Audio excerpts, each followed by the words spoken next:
L'humour belge peut être redoutable. Pour s'en convaincre, il suffit de voir Guillermo Guise sur scène. Bonsoir. Bonsoir. Alors on peut vous voir sur Canal+, vous voir et vous entendre sur France Inter, et vous serez au Bataclan à Paris du 27 au 29 décembre. Ce sont les 3 dernières représentations d'un spectacle que vous tournez depuis 2 ans. Ouais. Jusqu'ici c'est bon, ça va. Alors sur votre affiche, c'est noté que vous avez bon fond, mais vous dites quand même des horreurs, c'est peut-être j'y vais peut-être peu loin, mais qui nous font rire, parce que j'ai vu votre spectacle, donc ça nous fait rire, mais alors en même temps vous jouez sur ce décalage, c'est-à-dire qu'on a l'impression que vous êtes un saint effectivement, ou un très gentil garçon, et vous dites des horreurs. Ça vous amuse de jouer là-dessus? Ouais, mais après, est-ce que j'ai l'air méchant d'après vous? Non, pas du tout. Alors, après, vous êtes quand même assez, comment dire, corrosif sur les enfants, les vieux, les handicapés. Oui, mais c'est pas de... Et tu vois, avec un petit sourire, un air d'enfant de cœur. Tout à fait, mais en fait c'est parce que je suis pas vraiment méchant, je pense qu'il n'y a pas de méchanceté, il n'y a aucune vraie méchanceté, je pense que personne peut se sentir blessé, agressé dans le spectacle, parce que c'est plus des blagues absurdes, un peu noires, un peu incisives on va dire, mais c'est pas, y a rien de, je pense qu'il n'y a rien d'agressif, il n'y a rien de gratuitement méchant, enfin moi j'ai l'impression, en tout cas c'est comme ça que je le vis. En plus on rit franchement, effectivement, c'est pas un rire qui est grinçant. D'ailleurs vous parlez beaucoup de vous, de votre enfance, de vos parents et de votre ville, Anderlecht. Oui. On regarde.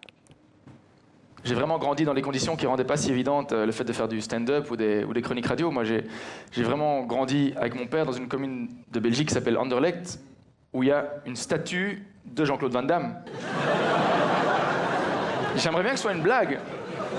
Mais non, il y a vraiment une statue de Jean-Claude Van Damme. Au pied de la statue, il y a des bougies, des bécherelles. C'est extrêmement bien organisé. Les autorités ont bien fait ça, mais vous imaginez le degré de plouquitude qu'on peut atteindre? C'est dans les églises d'Anderlecht, Jésus, il a des crocs. Enfin, Il y a une grosse équipe de foot à Anderlecht, le Sporting d'Anderlecht. En fait, tu reconnais facilement les supporters dans la rue parce qu'ils ont toujours un maillot avec un numéro 21 dans le dos, en hommage à la trisomie. Et c'est important parce qu'on est vraiment dans le partage. C'est des hommages. Voilà, ça les fait rire, Anderlecht? Mais oui, en fait, on me demande souvent en Belgique si j'arrive à faire rire les Français avec Anderlecht. En fait, je pense que oui, parce que c'est universel. On vient tous parfois, on vient tous de là où on vient, on a tous des origines, etc. Et moi, Anderlecht, je renie pas ça parce que c'est constitutif de ce que je suis, ça sera toujours en moi. Et quoi que je puisse faire à Paris, quoi que je puisse intégrer comme cénacle ou d'endroits un petit peu hype ou ce qu'on veut, quoi que je fasse, je serai toujours cet enfant-là, quoi. Et moi, j'ai une tendresse absolue pour l'endroit d'où je viens. Ouais, d'Anderlecht. Effectivement, je viens de là, j'ai vécu 25 ans, donc c'est impossible de m'en séparer. Ouais. Et est-ce qu'il y a des thèmes que vous interdisez? Parce que là, effectivement, vous êtes assez corrosif. Hein, je le disais, les vieux, les vieilles, les handicapés, les enfants, gentiment. Mais alors, vous êtes très sympathique avec la gente féminine. Pourquoi? Il y a l'effet MeToo qui est passé par là ou pas? Bah, je pense que je fais encore des blagues je fais encore des blagues là, sur les femmes, etc. Mais c'est toujours dans le sens. Je fais jamais de blagues sur les victimes en général. Enfin, je fais jamais de comment dire, je préfère toujours faire des blagues sur les bourreaux que sur les victimes. Ce sera toujours mon principe. Et quand je fais des blagues misogynes, on comprend toujours que je dis exactement l'inverse de ce que je ressens. Et je pense que c'est ça.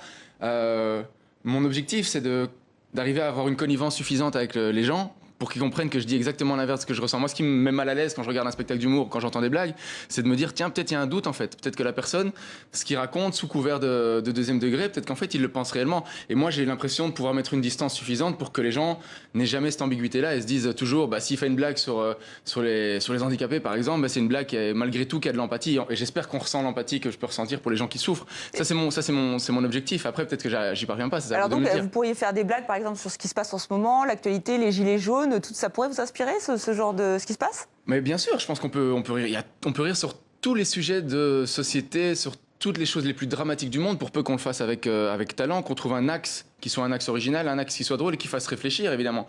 Après, on n'a pas toujours la bonne inspiration au bon moment. Je vous avoue que les gilets jaunes, il faut d'abord un peu... Mais il y a mon collègue et confrère que j'aime beaucoup, qui est un ami, Haroun, qui l'a fait récemment, qui a fait ça très très bien sur les gilets jaunes, avec des axes intéressants, avec des manières d'entrer dans la thématique qui sont parfois des manières dont les gens...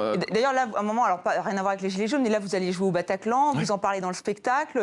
Pourquoi vous avez accepté de jouer au Bataclan? Parce que vous faites aussi... vous osez... parler de Molenbeek, du terrorisme. Là aussi, c'était une évidence pour vous? Bah, c'est une évidence, c'est-à-dire que quand on m'a dit va jouer au Bataclan, je me suis dit bah, pourquoi pas, cette salle elle existe, elle continue à vivre, il s'est passé des choses atroces, terribles évidemment dedans, qui moi me font beaucoup souffrir en tant que personne, en tant qu'individu. Maintenant elle est ouverte, elle continue à vivre, il faut des artistes pour pour la faire vivre. Et si on avait décidé d'arrêter la salle, on l'aurait fait. Là, on la continue.